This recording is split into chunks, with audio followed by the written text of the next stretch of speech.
रामाय रामभद्राय रामचंद्राय वेदसे रघुनाथाय नाथाय सीताय पतये नमः।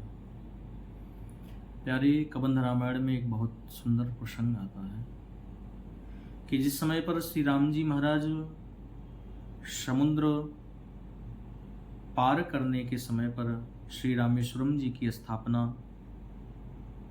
करना चाह रहे थे, तो श्री राम जी ने कहा जामुन जी से कि जामुन पता करो कोई यहाँ पर जो ज्ञानी हो, जो यहाँ के अच्छे कर्मकांडी विद्वान पुरोहित हों, वो कौन हैं और जो हो उनको लेकर के आओ।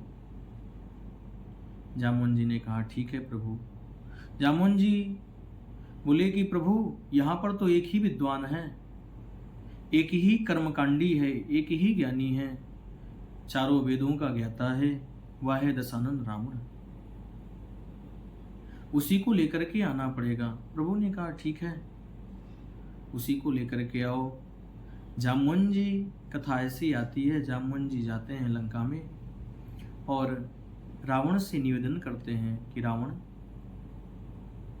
मर्यादा पुरुषोत्तम भगवान श्री रामेश्वरम जी की स्थापना करना चाह रहे हैं। उस स्थापना के लिए जो कर्मकांड की जो विधि है, जो आचार्य का पद है, वो आपको संभालना, आपको कराना पड़ेगा।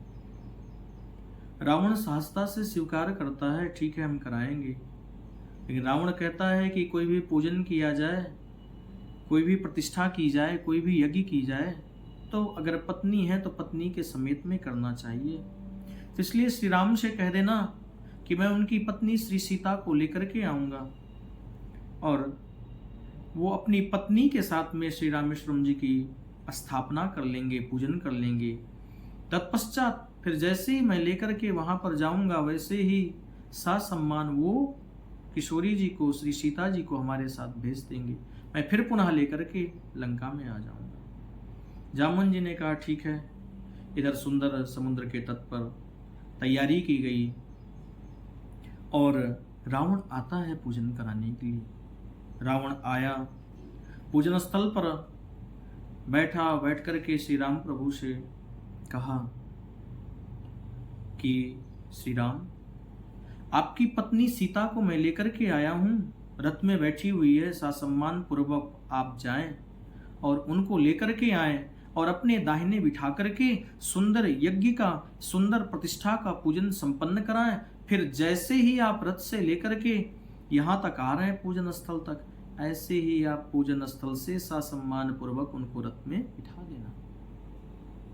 श्री राम जी ने ऐसा ही किया, किशोरी जी को लेकर के आए रथ से और अपने दाहिने भाग में बिठा करके सुंदर श्री रामेश्वरम जी की स्थापना की है। और उस स्थापना को कराने वाले कबंध रामायण के अनुसार श्री दशानन रावण था और रावण ने वहाँ पर सुंदर पूजन विधिवत भली भांति कराया है, प्रतिष्ठा कराया है श्री रामेश्वरम जी का।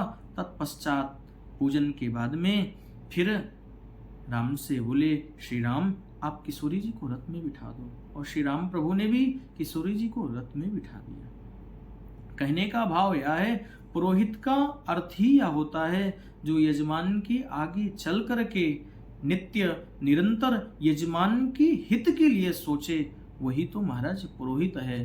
तो पुरोहित और कर्मकांडी ब्राह्मणों का यह उत्तरदायित्व होता है कि यजमान पूजन कैसे करेंगे, कहाँ करेंगे, कब करेंगे, इसका भली भांति विचार करके ही कर्मकांडी ब्राह्मण विद्वान पूजन कराएं और जो शास्त्रोक्त बातें हैं वह अपने यजमान को बताएं। क्योंकि रावण ने कहा बिना पत्नी के पूजन नहीं हो सकता, इसलिए हम सीता को लेकर के आएंगे और आप पूजन करिएगा, तत्पश्चात आप वैसे ही उनको भेज दीजिएगा। और प्रभु श्री राम ने ऐसे ही किया। यह प्रसंग कबंध रामायण से आता है, जो कि तेलुगु भाषा में भी लिखा हुआ है। दास को श्रवण करने का सुंदर अवसर प्राप्त हुआ। यह अभिव्यक्ति हमने आप लोगों के बीच में कहा, यानी यजमान के कल्याण के हेतु, यजमान के कल्याण के लिए उसका जो जिम्मेदारी है, जो उसकी पूरी भली भांति व्यवस्था है, यह आचार्य का दायित्व होता है कि उसको देखें। इसी के साथ आप सभी को सादर जय श्री राम।